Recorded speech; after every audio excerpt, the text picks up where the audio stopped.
جو لوگ اللہ پر ایمان لائے کہے کہ ہمارا رب اللہ ہے، پھر اس پر جم جائیں، ان پر فرشتوں کا نزول ہوتا ہے، نہ کوئی غم کرو نہ خوف، خوشیاں مناؤ جنت کی جس کا تم سے وعدہ کیا گیا تھا۔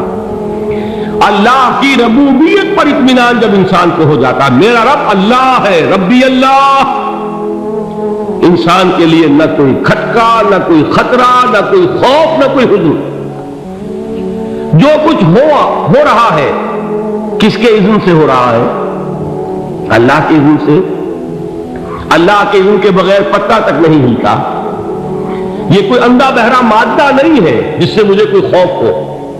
اندھا بھینسا چلا رہا ہو اس سے تو ڈرنے کا ہر انسان کو ڈرنا چاہیے، نہ معلوم کس کو ٹکر مار دے، لیکن نہیں، اس کائنات کو چلانے والا ایک سمیع و بصیر خدا ہے۔ وہ جو میرا دوست ہے، میرا ولی ہے، اللہ ولی الذین آمنوا یخرجہم من الظلمات الی النور، اللہ اہل ایمان کا ولی ہے، ساتھی ہے، پشت پناہ ہے، مددگار ہے، حمایتی ہے۔ بتائیے جسے یقین ہو جائے کہ اللہ میرا مددگار، اللہ میرا محافظ، اللہ میرا پشت پناہ، اللہ میرا حمایتی، اس کے لیے کوئی خوف ہوگا؟ اس سے کوئی ڈر ہوگا؟ میں مثال دیا کرتا ہوں ایک بہت سادہ، پنجاب کے دیہات کی۔ کوئی بڑا چودھری ہے اور کوئی غریب کسان ہے۔ اس غریب کسان کے جانوروں کو ہر وقت اندیشہ ہوگا چوری کا، کوئی میری بھینس کھول کر نہ لے جائے، کوئی میرا بیل کھول کر نہ لے جائے۔ لیکن جس کے بارے میں یہ سب کو معلوم ہو کہ وہ جو بڑا چودھری ہے وہ اس کا دوست ہے، اس کی بچیا کو کوئی خوف ہوگا؟ اس کی بھینس پر کوئی ہاتھ ڈالے گا؟ اسے کوئی اندیشہ ہوگا؟ نہیں۔ کیوں؟ کہ وہ بڑا چودھری، بڑا اس کا یہاں کا سردار، جاگیردار، سب کو معلوم ہے وہ میرا دوست ہے، کوئی میرے خلاف اقدام نہیں کر سکتا۔ اس دنیا میں یہ چھوٹی سی بات اگر آپ کے دلی اطمینان اور سکون کا باعث بن سکتی ہے تو ذرا تصور کیجئے۔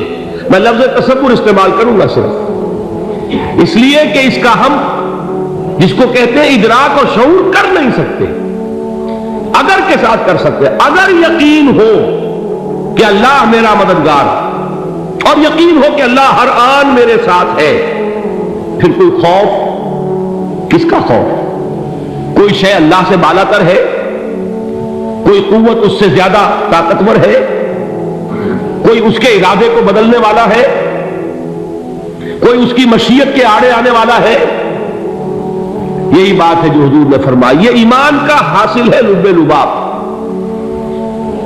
کہ دیکھو اچھی طرح اس بات کو ذہن نشین کر لو، اگر تمام انسان مل کر تمہیں کوئی نقصان پہنچانا چاہے نہیں پہنچا سکتے، مگر جو کچھ اللہ نے لکھ دیا ہو، اور تمام انسان مل کر تمہیں کوئی نفع پہنچانا چاہے نہیں پہنچا سکتے، مگر وہ شے جو اللہ نے طے کر دی۔ آپ پھر میں کہوں گا ذرا طاری کیجئے، اسے فرض کیجئے، اسے سوچئے۔ اگر اس حدیث پر ہمارا دل ٹھکا ہوا ہو تو کسی سے ڈر ہوگا؟ یہ مجھے نقصان نہ پہنچا دے، یہ میری رپورٹ خراب نہ کر دے، یہ میری انکریمنٹ نہ رکوا دے، یہ میرا یہ نہ بگاڑ دے، یہ میرے یہ نقصان نہ پہنچا دے۔ اس کا ڈر، اس کا ڈر، اس کا خوف، اس کی خوشامد، اس کے لیے جا کر طرح طرح سے اپنی عزت نفس کو ذلیل کروانا اس کے سامنے، یہ سب کچھ کیوں کرتا ہے انسان؟ جب سمجھتا ہے کہ اس کے ہاتھ میں میرا کوئی نفع ہے، اس کے ہاتھ میں میرے لیے کوئی ضرر ہے، یہ مجھے کوئی گزن پہنچا سکتا ہے، یہ مجھے کوئی نقصان پہنچا سکتا ہے، یہ میرا کوئی کام بنا سکتا ہے، یہ میری کوئی ضرورت پوری کر سکتا ہے، اسی کا نام شرک ہے۔ جہاں آپ نے یہ سمجھا کہ غیر اللہ کے اندر کوئی طاقت موجود ہے، وہی شرک ہے۔ بتوں سے تجھ کو امید ہے، خدا سے نو امیدی، مجھے بتا تو صحیح اور کافری کیا ہے؟ شرک تو یہ ہے جس پر بھی تمہیں یہ خیال ہے، کلمہ ہے یہ کلمہ سوم، لا حول ولا قوت الا باللہ، ذرا اس پر دل کو کبھی اگر آپ تصور کریں، پھر فرض کریں، دل ٹھک جائے، اس پر کوئی طاقت نہیں۔ یہی بات تھی جو شیخ عبد القادر جیلانی رحمۃ اللہ علیہ نے اپنی وصیت میں اپنے بچے سے کہی. 11ویں دینے والے ہیں، لیکن حضرت شیخ عبد القادر جیلانی کی وصیت اور تعلیمات کو کتنے لوگ ہیں تم جانتے ہو؟ یہ جن مقامات تک پہنچے ہیں وہ کس چیز کی بدولت پہنچے؟ انہوں نے جو پیغام دیا وہ کیا تھا؟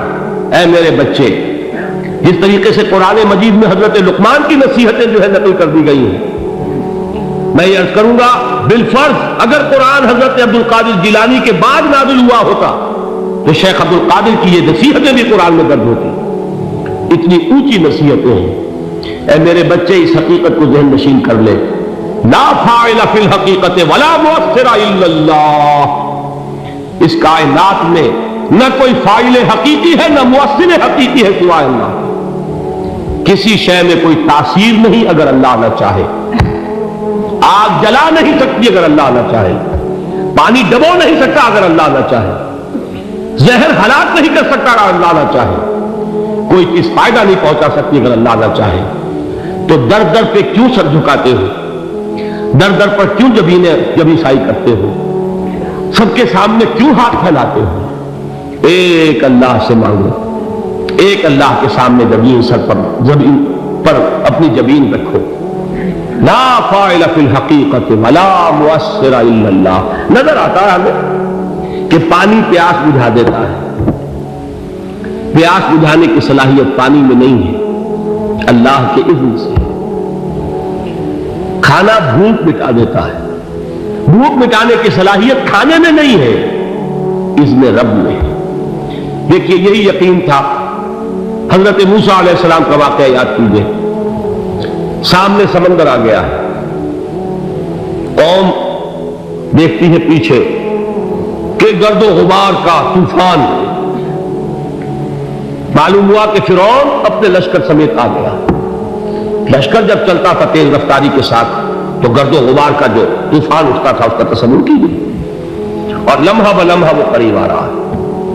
پوری قوم نے کیا کہا؟ اے موسیٰ انا لمدرکون، اے موسیٰ ہم کو پکڑے گئے. قرآن مجید میں تو یہاں وہ باتیں نہیں لکھی ہیں، لیکن تورات میں یہ درج ہے کہ بنی اسرائیل جھگڑنے لگے، دست و گریبان ہو گئے موسیٰ کے ساتھ. موسیٰ نے یہاں مروایا لا کر، اس سے تو ہم وہیں بہتر تھے. وہاں کھانے کو ملتا تھا، زندگی تو تھی، بیگار ہم کر رہے تھے، موت تو نہیں تھی. اب جو کچھ ہوگا اس کا تصور کرو، جس طریقے سے ہمارے ٹکڑے اڑائے جائیں گے. تو لڑ رہے ہیں حضرت موسیٰ علیہ السلام سے. یہ تورات کی تفصیل ہے. قرآن میں صرف اتنا آیا ہے، پریشان ہو کر انہوں نے کہا انا لمدرکون، موسیٰ ہم کو پکڑے گئے. اس وقت موسیٰ کا جواب کیا ہے؟ کلا ان معی ربی سیہدین. نہیں، میرے ساتھ میرا رب ہے، وہ راستہ دے گا. بتائیے کہاں راستہ نظر آ رہا ہے؟ یہ ہے ایمان بالغیب. راستہ نظر نہ آئے تب اللہ پر یقین ایمان ہے.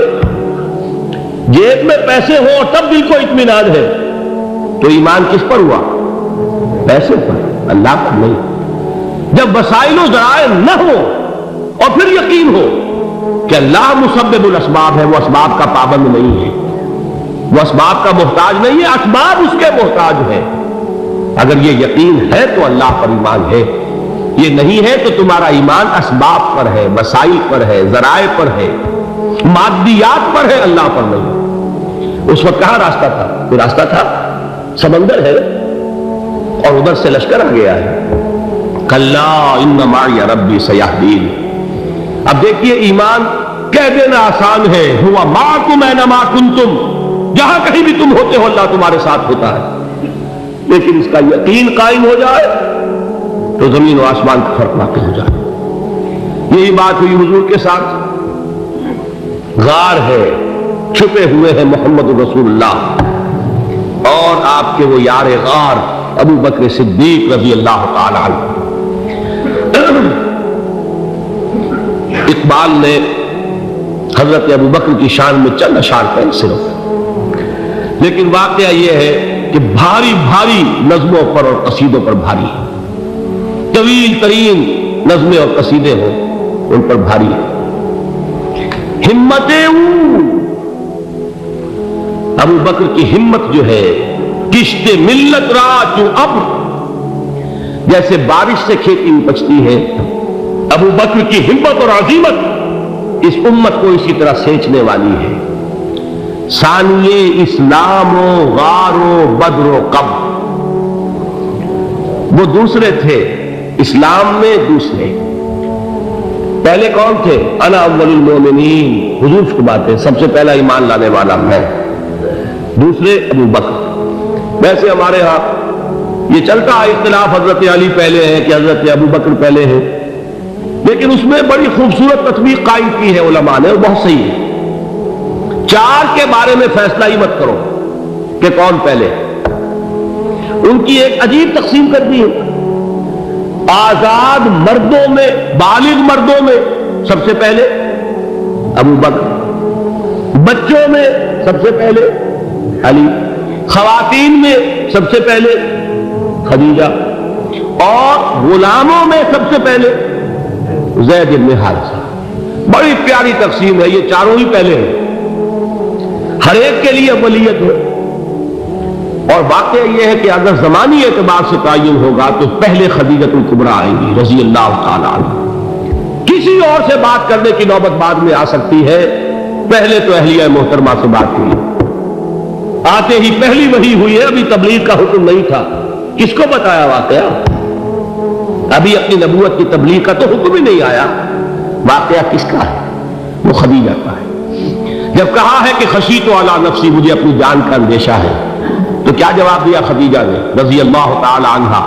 وہ صدیقۃ الکبریٰ ہے، صدیقات جو ہے خواتین ان میں چوٹی پر خدیجہ الکبریٰ ہے رضی اللہ تعالی عنہا، اور صدیق جو مرد ہیں ان میں صدیق اکبر ہے ابو بکر صدیق رضی اللہ تعالی عنہ، لیکن صدیقات میں چوٹی پر۔ جب حضور نے فرمایا خشیت علی نفسی، کیا فرمایا، کیا عرض کیا، کیسے تسلی دی؟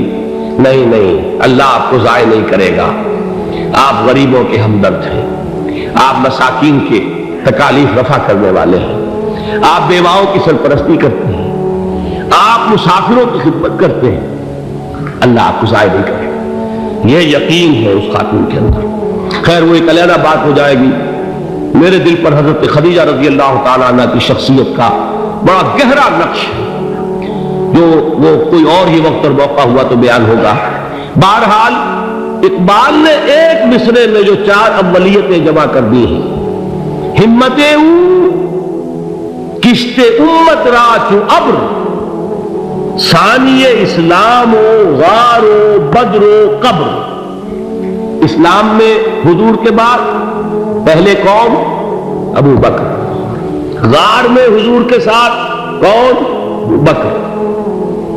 بدر کی رات اللہ کا رسول سر بسجود، وہ گھاس پھوس کی جو جھوپڑی بنائی گئی تھی، اور وہاں تلوار ننگی لے کر پہرا دینے والا کون؟ ابو بکر۔ اور اس حجرہ عائشہ میں محمد کے بعد سب سے پہلے دفن ہونے والا کون؟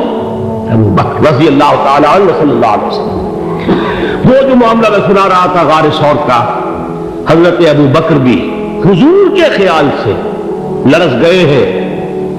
آپ کو یاد ہوگا کہ جا کر پہلے تمام جتنے سوراخ تھے انہیں بند کیا، ایک سوراخ رہ گیا تھا جس کو بند کرنے کے لیے کوئی کپڑا نہیں تھا، وہاں اپنی ایڑی رکھی ہے، تب کہا ہے حضور سے تشریف لائیے، اور اپنے زانو پر حضور کو لٹایا ہے، اور وہاں کسی موذی جانور نے کاٹا ہے، حضور کی آنکھ لگ گئی تھی، اس وقت اس بل کے اندر جو بھی بچھو ہے کیا ہے واللہ عالم، اس نے کاٹا ہے، اس کی تکلیف کی وجہ سے ابو بکر کی آنکھوں سے آنسو ٹپک گئے، حضور کے چہرے مبارک پر پڑے ہیں کہ حضور جاگے ہیں، معاملہ کیا ہے؟ ایڑی نہیں ہٹائی وہاں سے، مبادا وہ جانور وہاں سے نکل کر محمد الرسول اللہ کو کوئی گدن پہنچا دے، ابو بکر کی ایڑی ہے، جس طرح چاہے کھا لے، ختم کر دے، جان نکل جائے تب کوئی آنچ آئے، محمد پر تو آئے، لیکن جیتے جی نہیں۔ وہ ہے ابو بکر حضور کے خیال سے۔ اس وقت حضور نے پھر اپنا لعاب دہن لگایا ہے، اور اس سے پھر آپ کی تکلیف ختم ہوئی۔ جیسے خیبر میں حضرت علی کی آنکھ دکھ رہی تھی، اس کو جو شفا حاصل ہوئی ہے وہ بھی حضور کے لعاب دہن سے ہوئی۔ تو بہرحال اس وقت انہوں نے کہا ہے کہ اے نبی یا رسول اللہ، اگر اس وقت ان میں سے کسی نے غیر ارادی طور پر بھی اپنے قدموں کی طرف جھانک لیا تو پکڑے جائیں گے۔ کیا جواب تھا اللہ کے رسول کا؟ لا تحزن ان اللہ معنا، اللہ ہمارے ساتھ سے کیوں گھبراتے ہو ابو بکر؟ یہ ہے ایمان باللہ، میرا مالک اللہ، میرا رازق اللہ، میرا محافظ اللہ، میرا مددگار اللہ، میرا پشت پناہ اللہ، میرا دوست اللہ۔ یہ دوستی ہے اللہ کی جو لب لباب ہے، حاصل ہے ایمان کا، اسی کا نام ولایت ہے۔ اولیاء اللہ کے سروں پر سین نہیں ہوتے، جس کے دل میں ایمان راسخ ہو چکا ہو وہی اللہ کا ولی ہے، جسے اللہ پر یقین ہو چکا ہے وہی اللہ کا ولی ہے، جسے یقین ہے اللہ میرے ساتھ ہے، میرا مددگار، میرا پشت پناہ، میرا ساتھی، میرا دوست، میرا محبوب، میرا محب۔ اللہ اہل ایمان سے محبت کرتا ہے۔ واللہ یحب الصادقین، ان اللہ یحب الذین یقاتلون فی سبیلہ صفا کانہم بنیان مرصوص۔ اللہ محبت کرنے والا، اہل ایمان محبوب، اور اہل ایمان محبت کرنے والے اللہ محبوب۔ والذین آمنوا اشد حبا للہ۔ آپ تصور کیجئے جسے یہ رشتہ ایمان یا رشتہ ولایت حاصل ہو جائے، الا ان اولیاء اللہ لا خوف علیہم ولا هم یحزنون، آگاہ ہو جاؤ اللہ کے دوستوں کے لیے نہ کوئی خوف ہے نہ کوئی حزن ہے۔